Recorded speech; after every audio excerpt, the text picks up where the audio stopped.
Sacred Garden Culture Network with High Priest Kwatamani, sacred ancestral soothsayer, soul seer, spiritual healer and revealer, founding father and spiritual chief elder of the Kwatamani First Genesis tribe, the oldest, longest sustained, 100% raw and living, plant-consuming family community order known over half a century and still going strong.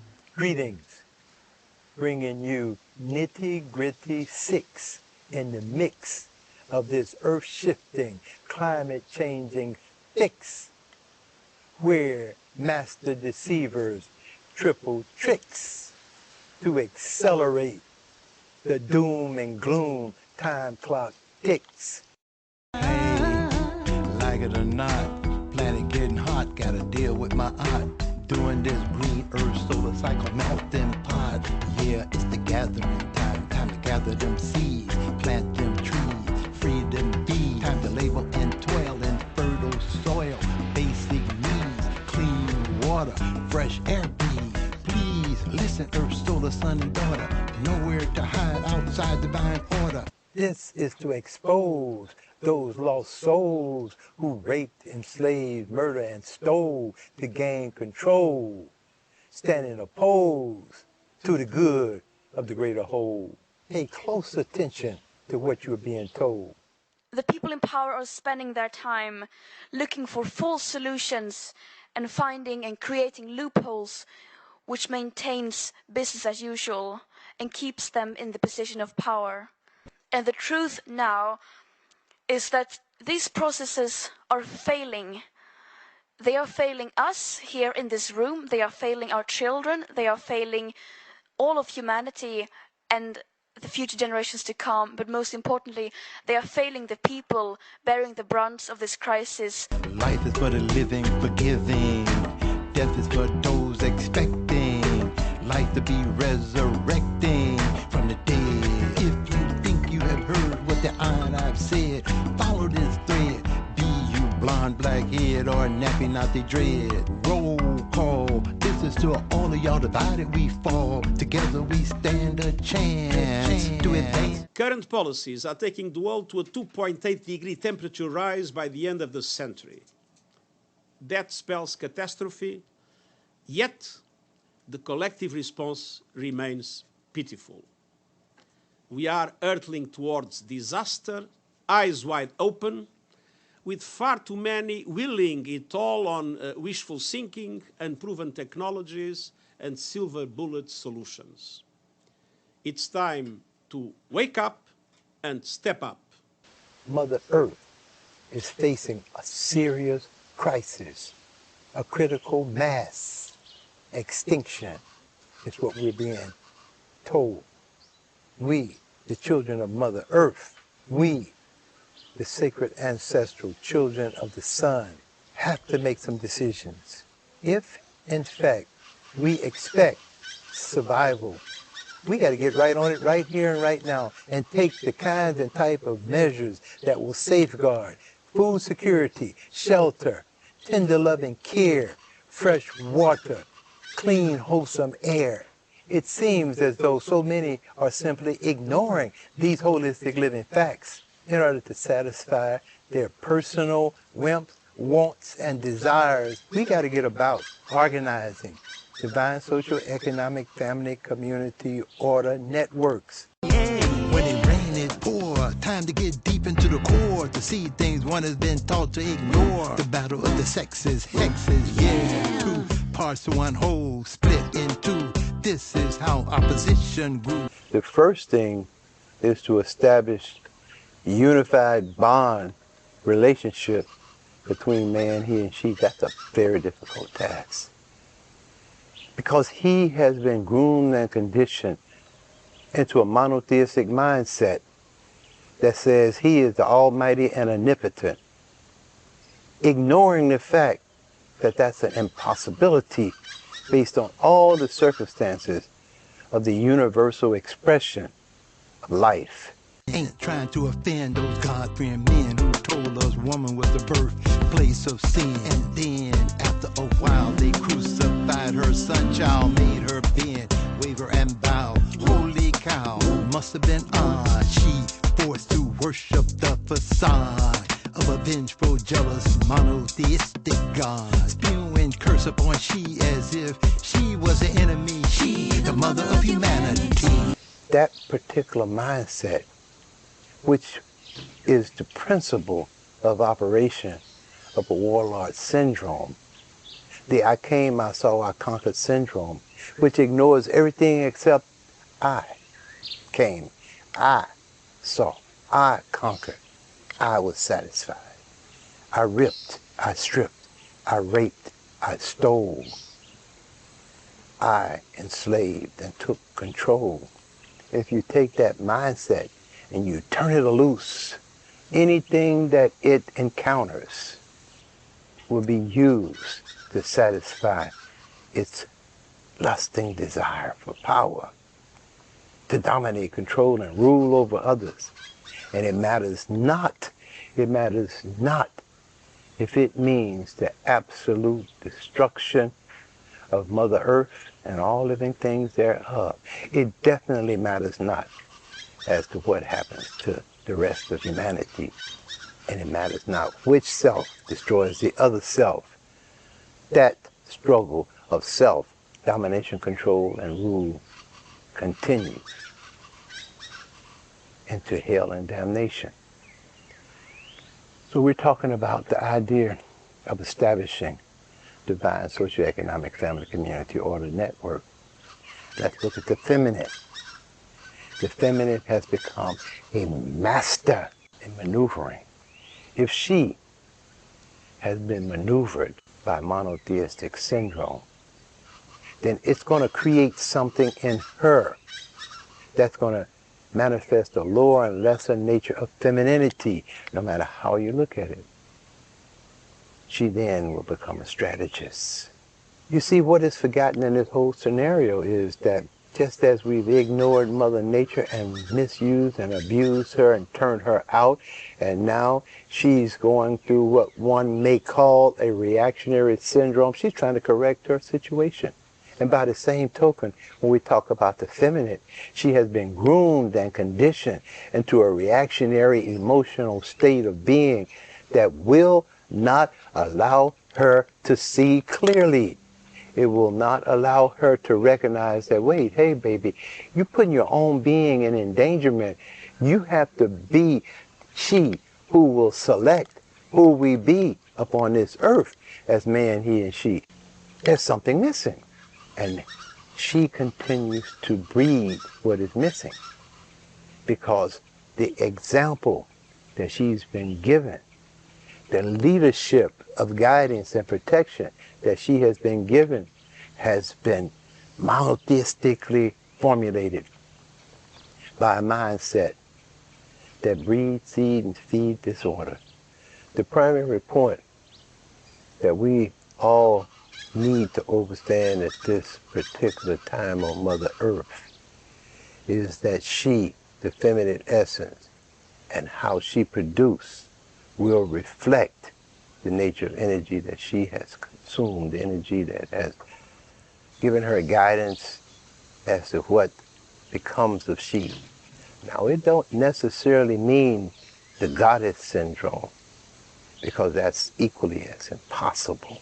We need a unified bond of masculine and feminine energy, a unified bond of oneness, creating that magnificent reflection of energy that is called the black wholeness. The whole idea of perpetuating the battle of the sexes has been used as a tool, an economic tool, a dominating, controlling, and ruling tool. And actually, the more the male has been groomed and conditioned into a monotheistic nature of thought and reasoning and action, the more he becomes cocky, arrogant, and vain, and sincerely, wholeheartedly feel that he's dominating, he's controlling, he's the biggest, and he has the ability, and he'll kick her behind, and all these other different kinds of syndromes that actually lower and lessen his own nature of presence upon this earth. Because the more abuse she receives, the more she will put that abuse back into the next generation. Common sense reasoning. You have two parts. The one wholeness separated, divided, conquered against each other. And she birthed. So hers began in the womb. And in that womb, the conflict, confusion, and chaos that manifests within her begins a process, a negative, oppositional consciousness of thought that will breed a warlord syndrome. What possibly could have happened that would cause the birth of a monotheistic opposite, diametrically opposed to divine order, seeking to satisfy his self-asserted urges? It reminds that of today. When you hear these monotheistic offsprings talking as though it is just the norm. We're upon this earth as souls, embodied in flesh, with a divine, natural, and innate duty, obligation, responsibility to go forward and multiply our presence in divine order for the survival of our species as a part of an enhancement of a holistic living presence called life. And that as part of a greater nucleus of existence called life, we serve a part, just like your organs serve a part, your liver, your lungs, just as your heartbeat serve a part, your brain, your fingers, the thumb, the feet, the knees. Everything has a purpose within this magnificent gift of life. I was in a communications the other day. This communication was coming from a dear soul. The soul had gotten into a state of pure confusion, frustration, let's call it frustration.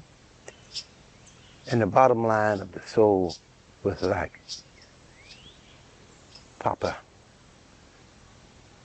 on the one hand, I know I don't belong inside of a status quo that actually opposes my existence, and I see it. It's been groomed and conditioned. It will not allow I to raise up to the masculine presence I need to be so that I can give the kind of guidance, direction, protection to the feminine that I have been mated with. And as a result of that, she stands over here, and he's actually kind of standing in the middle because he has offsprings and he wants to fulfill his masculine duty and responsibility to those offsprings. But he don't fit into the syndrome that she has adopted, assimilated, and integrated. And she's actually birthing more of that offspring of assimilation, integration, and adaptation off of his energy. He said it's one hell of a dilemma. And he feel like sometimes just go and die, because at least if he do that, he won't be tormented like this. Say, if he did not see, and I repeat, if he did not see the Kwatamani First Genesis tribe as a holistic living reality on a daily basis, every single time he see it still manifesting and growing and developing, he would have no desire to maintain life. And I said, listen, son, spirit, that is a vibration that actually is part of the nature of the syndrome that you have been groomed and conditioned and birthed into. Somehow within you, you've had that feel, that soul feel of breaking away from that cursed nature. But the cursed nature has gotten control of the feminine energy, just as it has focused on controlling Mother Earth, taking all of her natural resources, sucking the life energy out of her, disrespecting her, rip and strip mining her, and anything that is necessary to satisfy that monotheistic, ego-driven self that will destroy us all. And something inside of you do not want to continue to support that vibration. She has been stripped away from you, and you don't even know it. She has been groomed and conditioned and educated and re-educated and re-educated and educated by a system that made it very clear from its origin that it must prevent the rise of a green, earth, solar, conscious nature of energy. It goes all the way back to the story of Asar and a Set and Nebuchadnezzar. It goes all the way back to that original story that we got from ancient Kemetic telling. And we don't even want to look at it. We don't want to face the fact. This is what I told his son. We don't want to face the fact that what has happened is a similar occurrence, because we've heard and talked about a continuous war. A war between the uncle, quote, Set, and the son of Asar, quote, Harut. And when we look at things in truth and reality, we're not able to understand the pure nature of our own sacred ancestral tellings, which we're facing right now. And that war is at another phase, because we're in another Banu cycle, another 12,594-year cycle of time. And the sun is getting hot, and Mother Earth is shifting and changing. And we had better establish a new consciousness of energy that upholds and maintains Mother Earth, wind, rain, sun, humanity, and all living things thereof, or face the fatal analysis, a final conclusion of self-destruction. Set Sutik Satan is the nature of self. And it's just a simple telling. It is not trying to pass judgment. It's very clear that there are worshipers on all sides of the nature. The basic bottom line at this point in time is that we must come into a oneness of thought and reasoning and action within a divine parallel that will allow us to safeguard our existence as humanity, Mother Earth, and all living things thereof. And it starts very simple and very clearly, believe it or not. The holistic living unification of masculine and feminine energy, two parts to one wholeness that has the ability to birth a new consciousness. But as it is such a struggle, because the two parts to one wholeness are divided, conquered, separated, and ruled by a nature of self-deified individualism.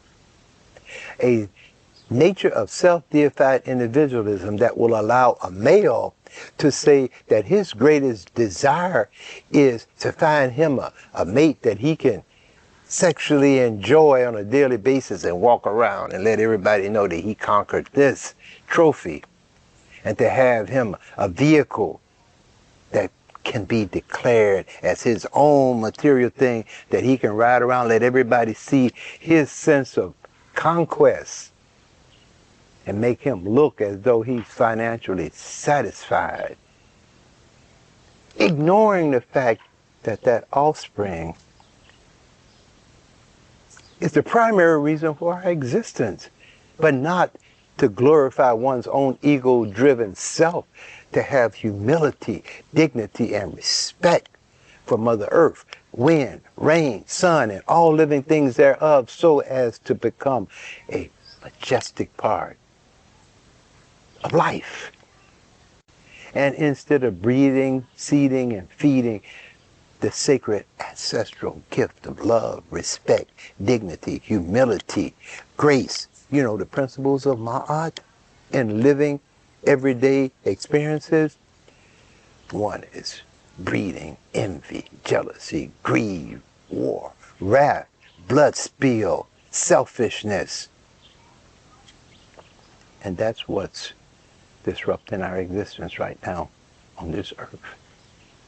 And to imagine someone who having the gift of having this information and knowing this and continue to walk the strides of toxic disorder. Self-destruction is obvious. It is a known reality that a self-asserted being controlled by the mental behaviors of toxic disorder is setting the soul up to be consumed into oblivious nothingness.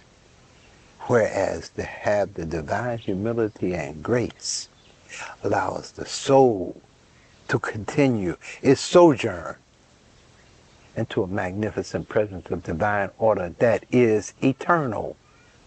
Now, someone did ask us, well, then if in fact this opposing nature will destroy the existence, it won't destroy the universe. We can go to another planet. We can do this. We can do that.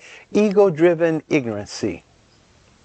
What we can do right now is correct the experience, the circumstances that we are facing in our sojourn.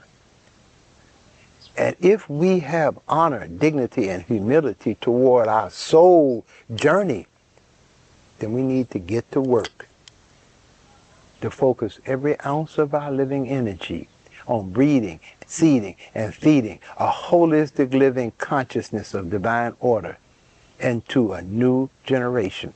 We need to strategize. The strategy actually begins with the idea of recognizing what is fact. The fact is, man, he and she is divided into two different camps.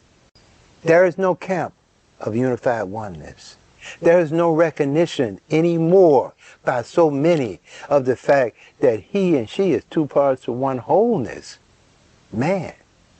And that man as a unit does not identify he, the masculine. That's what is man, which means what is she? So then they say, woe man. She brings woe upon man. Who determines that? It is very clear by the nature of what is expressed that it is a he that is saying that she brings woe upon him because he's the dominant one and she's not submitting to his will, not recognizing how the thing works. And right now, it is a mess. And to try to divest from that mess is the greatest challenge that any he or any she has. But our soul journey is to divest.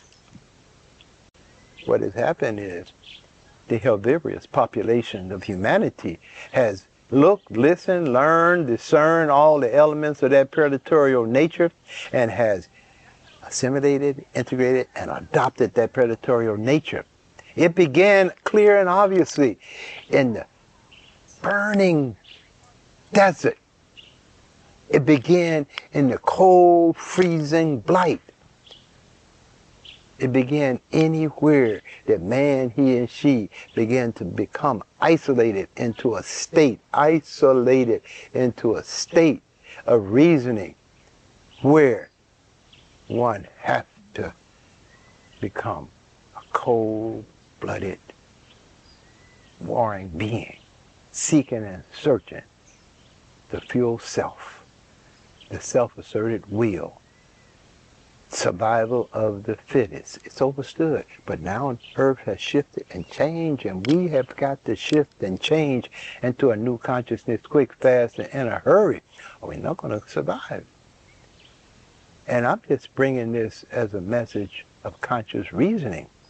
Understanding that she has been groomed and conditioned by a nature opposed to her existence, and that all the attitudes that she carried, the emotional trauma, all of those things are there, and we have to detox and purge and heal, and it is a mighty task. It is very difficult, extremely difficult in some instances, to get her to get off of those emotional, traumatic states of her behavior and her thinking and her reasoning. And it has become, in many instances, exactly what that oppositional nature dreamed of it becoming. seeing the female as the woes of man. But only if the man can recognize that he is the woe of she, if he do not devote his energy to resurrecting mother, mother spirit, she, mother earth, every element of motherhood becomes his divine, natural, and innate duty, obligation, responsibility. Just like every element of birthing a new generation of consciousness is her divine, natural, and innate duty, obligation, responsibility in her womb. But she cannot do it separately, and he cannot do it separately. They must be able to come together within a unified bond of oneness, and there need to be eldership guiding and protecting this.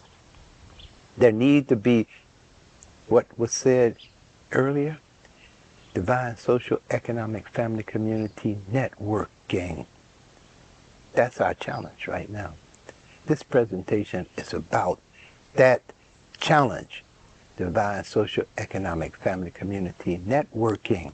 How are we going to work through this maze of conflict, confusion, and chaos to network masculine and feminine energy, to come to an agreement to say very clearly that my primary duty, obligation, responsibility as a he, or her as a she, is to come into a unified bond of oneness so that we can breed, seed, and feed a new consciousness in the womb of she and out of the semen and sperm of he, so that when they come into that bondness, it's far more than a momentary, enthusiastic big bang.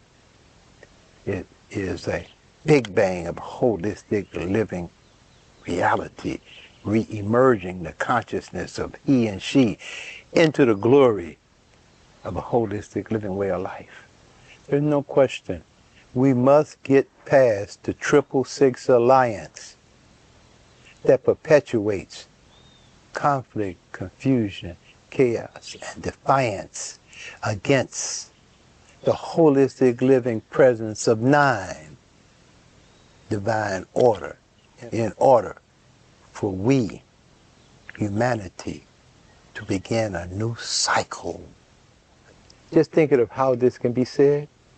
Years ago, and I brought forward something from the unseen, from the ancestors, and that was in 1999, the time of the 999 Alliance. And I focused on the fact that, hey, this is the divine social, economic, family, community gathering time. The gathering of the 999, an expression that will continue from this point forward. And it will tell a story that we need to pay attention to as it moves forward, quick, fast, and in a hurry. That is 9 for the brain. And that counted off in years to 09, 2009. 9 for the body, the embodiment of a holistic living way of life, brain reasoned and thought out, which would lead to the 18, 2018, and 9 for the spirit. 9, 18, 27. And now I hear talk of the fact that we have to, as humanity, get some corrections quick, fast, in a hurry, or we're going to face something that humanity have no possibility of going through without serious damage. And they were talking about it being 2030, initially 2050. People speculating because they hear and sense things from the universe of divine order, and they take it and run with it and try to say what they don't know and don't comprehend. And now they're saying it's 2028. What I say is this. Again, just piecemealing, dealing with the holistic living reason for healing, feeling the feeling of humanity dealing with the impending 9/11, 9/18/27, dealing with what is in store as we prepare to enter the door of what will be AD 2024, the sleeper, where the gatekeeper is the grim weeper, dealing with the zips and the zaps as the stakeholder get even bolder while he sucks, sapping, and trapped. Dealing with rapping this rap as a roadmap out of the insanity of pale vanity, dealing with the obstacles in the way that prevent the sacred few from hearing what the I and I have to say, but the ancestors say it anyway. Done say it.